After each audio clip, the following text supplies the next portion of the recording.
Bienvenidos al podcast del Club del Inversor, el podcast donde hablamos de negocios, finanzas, emprendimientos y aprendemos juntos a recorrer el camino de la inversión. Bueno, bienvenidos a un nuevo episodio del podcast del Club del Inversor. Hoy tenemos un gran invitado nuevamente en el que vamos a hablar, creo que un poco de todo. La verdad tenía un plan, pero creo que vamos a hablar un poco de todo. Así que en primer lugar, siempre solemos arrancar estos episodios un poco con que nuestro invitado nos cuente un poco quién es, qué hace y nada, cuál es la historia detrás de, en este caso, Antonio Larronda. Muchas gracias por venir, Antonio. Por favor, Nicolás, muchísimas gracias a vos por invitarme y por creer que puedo sumarte de alguna manera a este contenido que estás haciendo. Está buenísimo. Para quienes no te conocen, entonces, ¿quién es Antonio Larronda? ¿Quién es? Bueno, nada, básicamente soy periodista, trabajo en El Empresario con la publicación de negocios y empresas del diario El País hace 12 años y lo que me interesa es conocer, sobre todo, conocer empresas, conocer las noticias de negocios, etcétera, pero sobre todo conocer las historias que existen detrás de cada cosa que pasa. Soy muy curioso, me encanta charlar con la gente. Y ahí te da la primera pregunta. ¿Cómo llegaste al periodismo de negocios? O sea, ¿por qué no deportivo? Casualidad, yo estudié periodismo, tenía compañeros de clase, todo empezó con compañeros de clase que trabajaban en El Observador. Yo todavía no había ingresado y ellos me abren la puerta ahí. Recuerdo, empecé como haciendo como productos especiales comerciales, pero tenía un compañero, un gran amigo, Alexander Cristo, que trabajaba en Café y Negocios, cuando Café y Negocios recién arrancaba, y a través de él empecé a hacer informes especiales para Café y Negocios. De ahí surgió la posibilidad después para escribir para una revista que se llamaba Comercio Exterior, que era una revista privada, que hablaba de negocios, de empresas también. Pero en paralelo escribí para el exterior, para un medio estadounidense que tenía otro perfil de notas.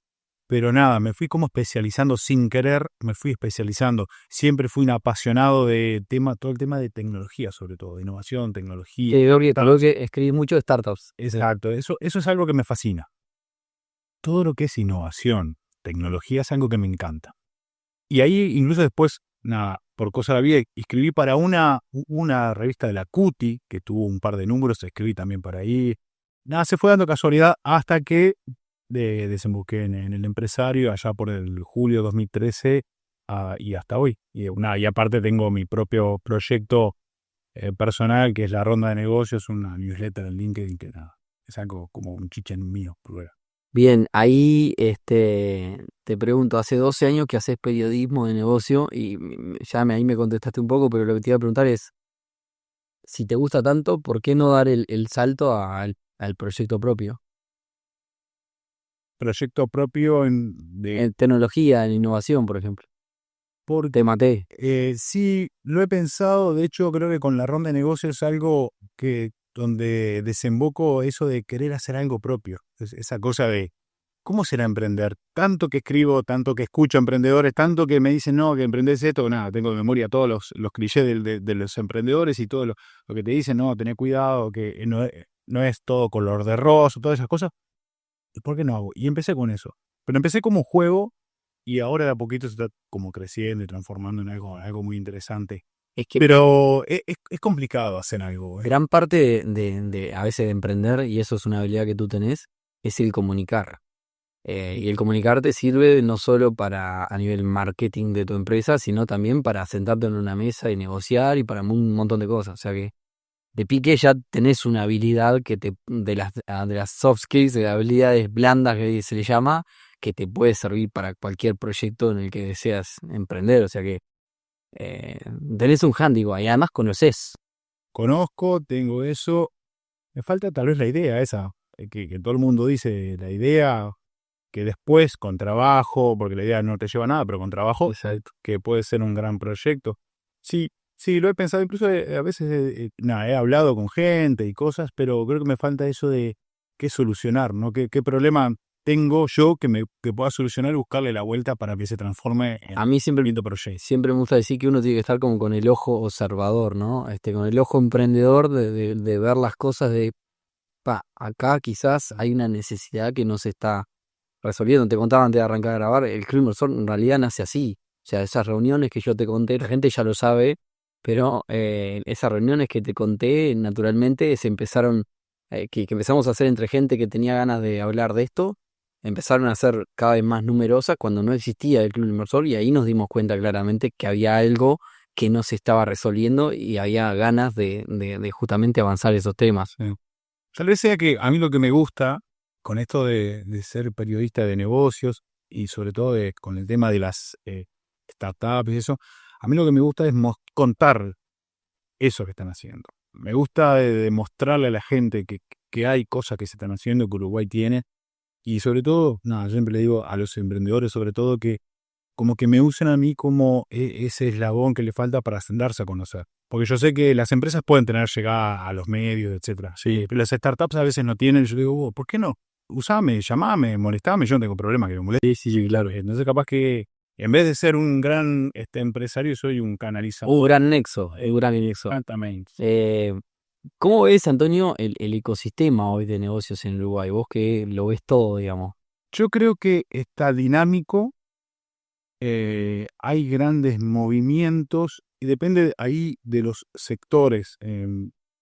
Hay un sector industrial tradicional que de repente puede estar más golpeado por todo lo que está pasando con los comercios más mundiales, ¿no?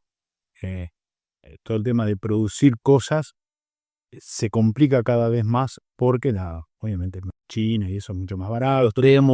Uruguay es caro. Una cosa que todos los empresarios te van a repetir hasta el cansancio es Uruguay es caro para producir, etcétera, etcétera. Pero después creo que tenemos oportunidades en la parte del conocimiento. Uruguay tiene buenos valores, tiene buena gente, tiene una educación que si bien capaz que puede decir últimamente ha caído, pero dentro de la región somos referentes. Entonces, ahí por eso que la industria del conocimiento, la industria donde el valor agregado es el conocimiento, ahí tenemos las TICs, biotecnología se está disparando también ahora. Eso es conocimiento puro y creo que ahí tenemos para diferenciarnos. Entonces, si tuvieras que decir en qué estamos fuertes, es en tema justamente en la industria donde nosotros podemos aportar valor desde las soluciones que creamos, digamos, ¿no? ¿Y en qué estamos en pañales? Más allá que somos caros en la producción justamente industrial. Y yo creo que sí. Ahí hay industrias muy buenas, pero estamos viendo como que de a poco se están achicando o se están juntando. Uruguay lo que tiene de bueno es que es un mercado, también se repite hasta el cansancio, somos estables, somos seguros, las empresas, aunque seamos caros, están viniendo y invierten en Uruguay, buscando eso de aquí no va a pasar nada, pasan los gobiernos, cambian los gobiernos, que eso también es muy saludable, pero las reglas se mantienen. Y eso para una empresa, frente sobre todo al contexto regional, es muy valorable. Hace poco hablaba con un responsable comercial de Suecia que trabaja en Chile para América Latina y me decía, qué interesante que es Uruguay para empresas de Suecia entrar. Entonces, de repente dicen, no para hacer algo acá, pero sí para estar acá presentes y de aquí expandirse. Es que siempre dicen que Uruguay es un laboratorio o una prueba piloto de un montón de cosas. Nos usan muchísimo como prueba piloto. Pero sin embargo, tenemos ejemplos de grandes industrias, o sea, Nestlé que está haciendo el café para Starbucks desde acá, desde Uruguay, para la parte, digamos, de retail. O sea, hay cosas interesantes. Uruguay, por suerte, todavía seguimos siendo como un lugar interesantísimo para hacer negocio. ¿Cómo es el mundo startup, no? Escalabilidad, oportunidades, que no es el mismo mundo que la empresa industrial. Está lejos de eso. Más allá que tenemos talento, ¿cómo lo encanta? Para mí está en uno de los mejores momentos. Para hoy, para emprender, estás en los mejores momentos. Y creo que Uruguay ya pasó eso de incluso las startups tienen algo buenísimo que le cambiaron el concepto negativo de empresario. Porque antes decir empresario era como medio mala palabra y eso, y ahora decir que sos emprendedor, que tenés una startup. Sos el rockstar, sí, hoy que los cambió hasta en eso. O sea, y yo creo que se están animando cada vez más. Los jóvenes ya piensan, no sé si todavía a nivel general, pero ya hay como una camada grande de decir, yo estoy estudiando y no sé si quiero ser empleado, capaz que me gustaría emprender. Sí. Entonces cambió eso. Y eso para mí es buenísimo. Y sobre todo dentro del mundo startup lo que yo veo es que ahí, se está yendo mucho por el palo de la tecnología. Yo te contaba recién de la empresa de limpieza que tengo. cuando vos hablas de eso, es como, no, sos los picapiedra. O sea, no, ¿cómo vas a agarrar un negocio así? Pero alguien los tiene que agarrar. Alguien lo tiene que tener. O sea, los servicios se tienen que seguir dando. Entonces yo lo que veo hoy que en el mundo joven no hay nadie que agarre para el lado del negocio tradicional. Es todo que se...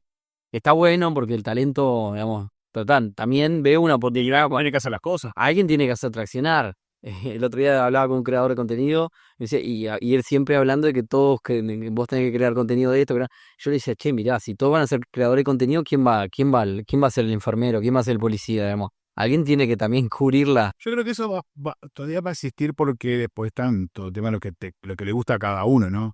Pero, por ejemplo, que alguien estudie limpieza, perdón, que alguien se dedique a eso, pero de repente antes se dedicaba toda la vida a hacer así y ahora dice, bueno, pero junto unos pesos y si pongo mi propia empresa y si me animo a emprender con esto. Yo creo que el cambio está en la mentalidad de la gente. Que antes decía, no, yo quiero escalar, llegar a gerente, llegar a jefe, y ahora dice, ¿y si me animo? Ahora te voy a dar una estadística, Antonio, vos la debes tener seguramente. En el mundo pyme, 8 de cada 10 pymes no llegan a los 2 años. Una estadística. ¿Cuáles son mucha gente que nos escucha, le gusta hacer negocios, quiere emprender, tiene una idea? Más allá que esto es el club del inversor, al final del día mucha gente también invierte en idea, ¿no? Entonces, ¿cuáles son los errores? ¿Por qué crees que se da esto? De que la mayoría de los emprendedores quedan ahí, ni hablar de startup, porque de startup pues, si tienen la conta de... Yo creo que para mí hay algo básico que es no saber bien qué problema estás solucionando. O sea, vos tenés que saber que ese problema existe, pero que sobre todo que hay un mercado, hay gente que va a pagarte por eso. Lo otro para mí es no investigar el mercado, crear algo, pero que ya existe mucha competencia. Ya está, o sea, ¿cómo vas a vender algo que ya existe? Y después, algo que he aprendido con esto de hacer notas es cómo es tu equipo. ¿Cómo es tu equipo? O sea, ¿de qué te estás rodeando? Mucha gente hace lo de, no sé, yo me rodeo de gente, pero que yo lo controlo. Y la clave, y está muy bueno, es rodearte de gente, no es nuevo, ¿no? Pero rodeate de gente que incluso sepas más que vos. O sea, complementate para que eso funcione muy bien. Y creo que la base es poder saber elegir el equipo con quien vas a emprender algo. Que estén a la par, que van a cinchar igual que vos. Eso es clave. Eso es clave para hacer un negocio. Yo le agregaría un punto más que tiene que ver con la educación financiera. Nosotros, como te contaba, en Claver vemos a veces un montón de empresas, y a veces son empresas grandes que tienen un montón de empleados, y empezás a hablar de números y son inflar. Entonces decís, ¿cómo lograste todo esto estando tan fuera de lo que sucede a veces? Claro, a lo kiosco, lo que sucede a veces es que la empresa grande, capaz que ligó, capaz que, bueno, justo encontró una racha buena de mercado, justo, digamos, era buena en su producto o servicio y más.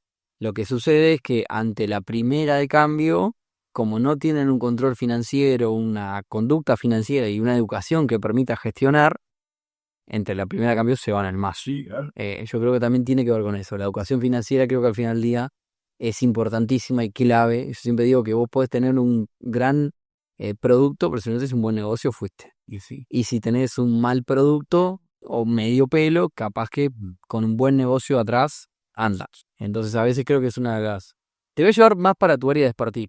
Quiero aprovecharte. Vos contás historias, ¿no? Y de emprendedores, de startups y demás. ¿Cómo es una historia bien contada? ¿Qué es lo que se debe contar? ¿Qué es lo que no se debe contar? ¿Cómo encarar eso? Que es una historia bien contada. Es complicado hacer como una guía, para mí. A mí me pasa que cada historia que cuento, la idea de la historia surge en la conversación. En la conversación con la gente, capaz que estamos hablando típico de números, de inversión, y cuando, no sé, inversión, tanto, para qué, etcétera. Pero la historia, el corazón de cómo lo vas a contar, lo obtenés cuando estás conversando y lográs conocer el corazón de esa historia que va por otro lado. A veces la noticia no es la inversión, sino, pero ¿cómo tuviste esta inversión y qué vas a hacer? No, mira, yo mis planes. Entonces vos lo empezás a conocer, pero esta empresa entonces, o este emprendedor, este empresario, tiene una historia atrás familiar, está bueno, lo conectás con algo. Entonces, a la hora de contar una historia, creo que no hay una receta, sí es clave saber qué es noticia, lo medular de una empresa, que si es uruguaya, cómo está posicionada en la mente de las personas. No sé, hace poco Geocom, que lanzamos hace poco, lancé una noticia hace poco. La clave es, se vendió Geocom, punto. Eso es la noticia. Ese es el titular, claro. Porque Geocom ya se conoce, la noticia es Geocom. Si es una empresa, por ejemplo, Nershore, que fue la anterior grande, era más bien por el lado de la empresa tecnológica, porque capaz que no era tan conocida como Geocom, pero es muy gigante, muy grande. Entonces es por el power que tiene detrás, o una empresa uruguaya que escaló. O sea, vos le vas descubriendo, a medida que vas conversando, le vas descubriendo qué es lo interesante. Me imagino de ser importante medir storytelling, es decir, el poder generar desde un artículo o desde una charla empatía con el que te escucha o te lee, debido a lo que uno se pregunta, ¿este puede ser yo? Sí. El fulano te dice, no, porque fíjate que me encontré en tal lugar con un fulano y me ayudó y me pasó el contacto. Y tenés que, por ejemplo, lo de Geocom es buenísimo porque me lo estaba haciendo la nota con los directores de Geocom, estaba Richard Clancy y Jerónimo de Vesta. Transcurrió la charla, íbamos media hora de charla. Y hay un dato que lo dijo Richard de pasada que para mí me pareció buenísimo. A Geocom yo lo conozco fue de las primeras empresas que yo conocí en 2019 cuando vino a Uruguay. Lo tenía en el radar desde siempre. Y para mí ese es un dato buenísimo. O sea, estaba en el radar. ¿Qué pasa? ¿Por qué no lo compró? Es más, el director dijo, no sabíamos este dato. O sea, entonces ahí empezaron a construir, bueno, la historia de la empresa Uruguay, bueno, lo conocí de principio, se cerró hace poquito. ¿Cómo es? Porque unas cosas que te surgen ahí es, pero ¿cómo se cierra un negocio de esto? Millonarios. Entonces, buscarle la vuelta, capaz que a veces no es el dato duro, sino vas por otro lado, el storytelling No, porque además vender una empresa de esa no es agarrar con papa. Son negociaciones, negociaciones, lleva qué va a pasar con la gente, el tema de saber que una de las cosas, más allá del número, ¿no?, de que alguien venda una empresa es que se pueda mantener el nombre de la gente, los valores, se recalcó muchísimo que ambos grupos mantengan valores, que eso lo encuentro muchísimo en las notas. Entonces ese tipo de cosas son las que a vos te sirven después para construir la historia más allá de los datos duros. Yo creo que siempre hago un balance entre el dato duro y la historia, el quién está detrás, cómo fue, poner algún dato interesante, picante en el medio, para poder contar y que no sea solo algo que lo pueda hacer un robot. Porque hay todo un tema ahora de, no sé, cómo vas a armar una nota, a ver si es inteligencia artificial.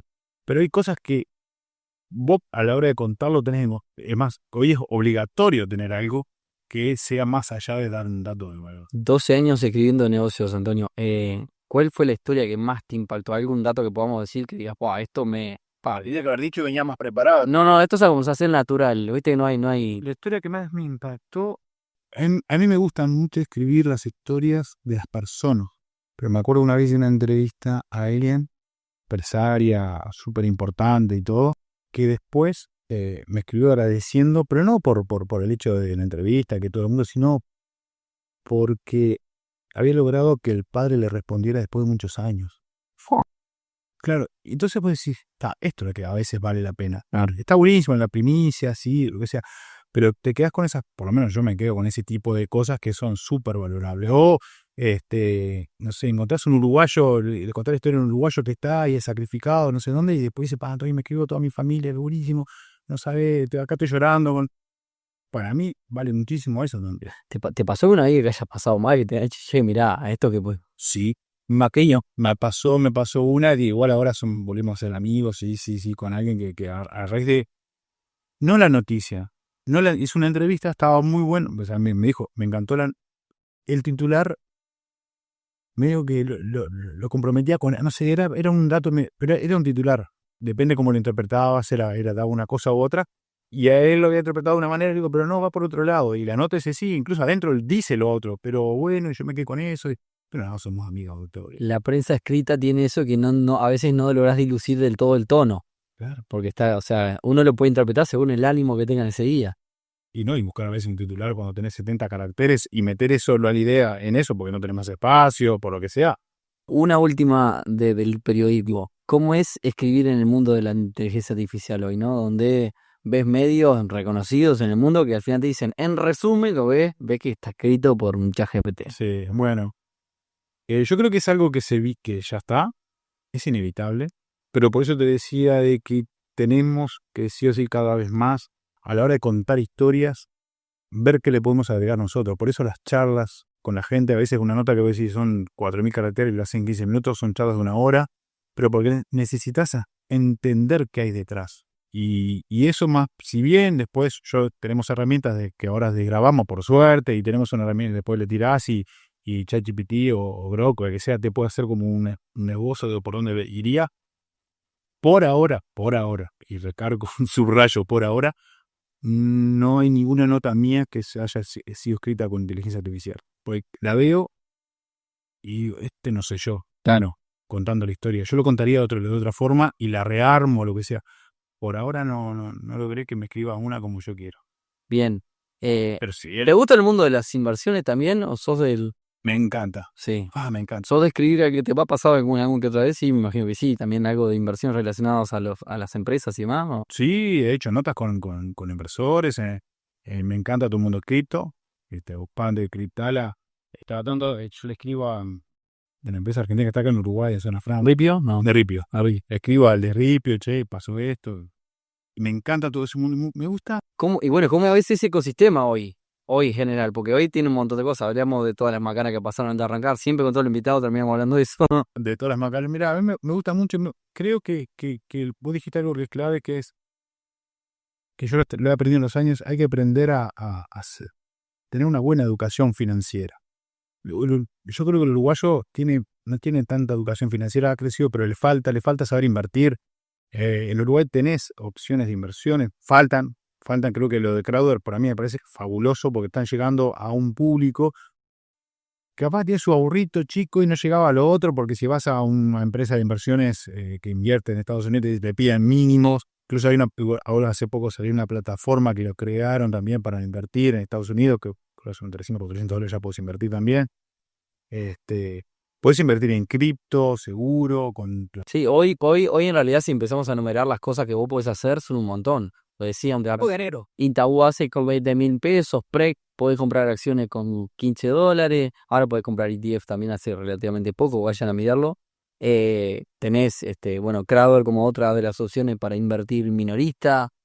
Hay los famosos del ahorro en sueldo de algunos bancos, tenés planes de Mayorano y de Nobilis y Letir y demás, todos tienen generalmente un plan de ahorro automático donde vos invertís a partir de $100, hay varios. Hoy hay muchísimo para. El proceso de este club inversor ha llevado mucho tiempo y la realidad es que al principio no existía ninguna de estas opciones. Entonces, no sé si hoy nos subimos a una moda, la creamos, ayudamos, no sé, pero hoy la inversión minorista es importante para todo actor. Yo creo que también ahí, yo no sé qué tanto nos afectó que gente públicamente salga a decir que invierte, o por ejemplo, no sé, gente que haya hecho una startup, la vendió y dice ahora estoy invirtiendo, que hayan otros grupos de inversores, lo que sea, pero como que hay como más, no sé si llamarle publicidad, pero hay sí más comunicación de gente que está invirtiendo en cosas por fuera del tradicional ladrillo, por fuera, es como que ahí empezaron. Pasa, Antonio, que ahí hay un tema, a mí pasó con un amigo que me dijo una vez, ojo, porque vos andás en la calle y no sé qué. Claro, yo en las historias del club y demás, ahora lo hago más en una cuenta personal del cuento, en mi día a día, lo que voy haciendo y demás. Entonces de repente, che, mira, compré o invertí tal cosa, y cuento los montos, cuando me va bien, cuando me va mal y demás. Me decía, ojo, cuidado, porque vos revelás todas tus cifras y todo lo otro. No soy un tipo millonario, entonces, tampoco tengo ningún miedo de hacerlo. Y me decía eso, ¿no? De que como que está, no, porque la gente va a pensar, ¿viste? Y creo que ese es el chip que evita que más gente lo haga todavía, ¿no? El hecho de que si hablas de esto o sos, o tenés algo que ocultar, o sos turbio, o le tenés miedo a DGI o lo que sea, ¿no? Pero bueno, yo creo que hay que hablarlo.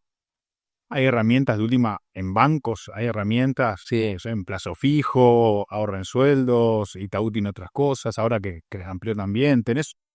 Yo creo que hay más opciones más públicas, donde vos podés invertir con un riesgo razonable y con tasa de interés que puede ser interesante también.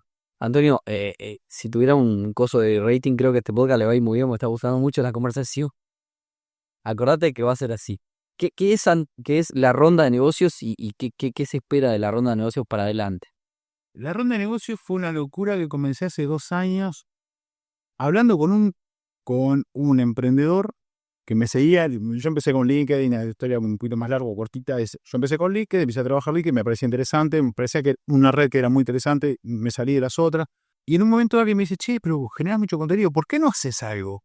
Me quedó picando hasta que en un momento dije, me acordé también de los emprendedores, una idea no se lleva nada hasta que no la llevas a cabo, voy a hacer algo. ¿Y qué tengo bueno, bonito y barato? Porque encima trabajo todos los días, tengo mucho horario, ¿no?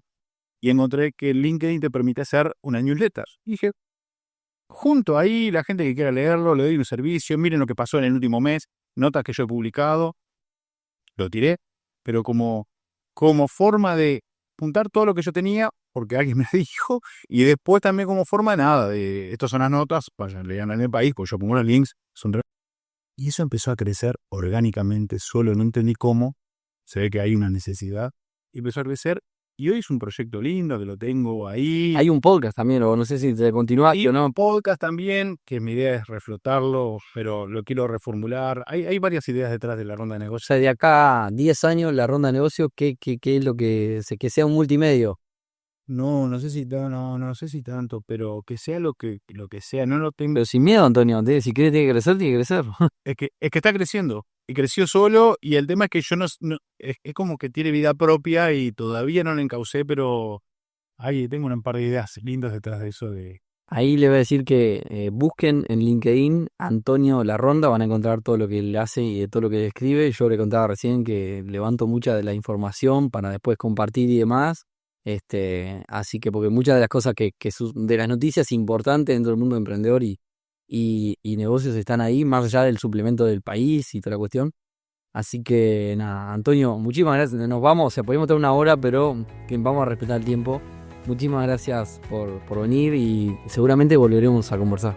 Buenísimo, Nicolás. Muchas gracias. La pasé súper bien, linda charla y sí, vamos a conversar de nuevo. Me encanta. Espectacular.